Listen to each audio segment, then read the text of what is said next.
Pada zaman kerajaan Majapahit, sosok legenda Gajah Mada sangat terkenal akan Sumpah Palapa. Dalam sumpahnya itu, sang patih bersumpah tidak akan menikmati dunia sebelum menyatukan Nusantara.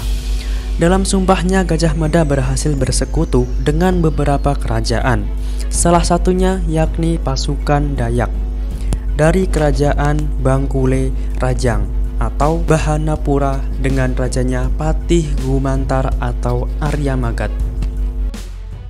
Dalam kisah ini, Gajah Mada dibuat bergetar saat berhadapan dengan pasukan Dayak di Kalimantan Barat. Peristiwa itu terjadi pada masa pemerintahan Raja Arya Magat yang diperkirakan terjadi antara tahun 1340 sampai 1360 Masehi. Konon ketika armada pasukan Gajah Mada bersandar di pelabuhan Pontianak, prajurit Sandi dari Bahanpura mengetahuinya dan melaporkan kepada sang Raja Arya Magat bahwa armada pasukan Majapahit telah bersiap untuk menyerang Bahanpura.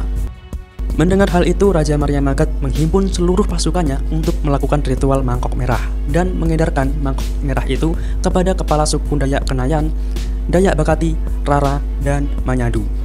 Mendapatkan mangkok merah dari Raja Arya Magat, semua suku itu bersatu memperkuat pasukan Bahanapura. Begitu armada Majapahit mendarat melalui sungai Mampawah dan bergerak menuju kota, pasukan Gajah Mada mendapatkan serangan gaib. Teriakan dan pekikan misterius bersaut-sautan dari balik hutan. Pasukan suku Dayak tidak hanya mengarahkan prajurit manusia, tetapi juga arwah para leluhur mereka yang juga ikut berperang. Pasukan arwah itu disebutkan Kamang Tariun dan Kamang Layu. Kamang Yariun bertugas merasuki prajurit Dayak sehingga keberanian dan kemampuan tempurnya menjadi berlipat ganda.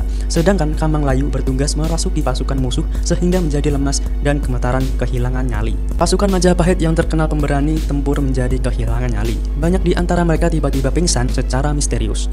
Sementara yang tersisa menjadi gemetaran. Gajah Mada kebingungan menghadapi situasi itu. Meskipun dalam keadaan bingung, Gajah Mada tidak pernah panik. Dia mencoba berpikir tenang dan mencari siasat untuk bisa lepas dari cengkraman pasukan roh dari suku Dayak yang disebut Kemang Layu.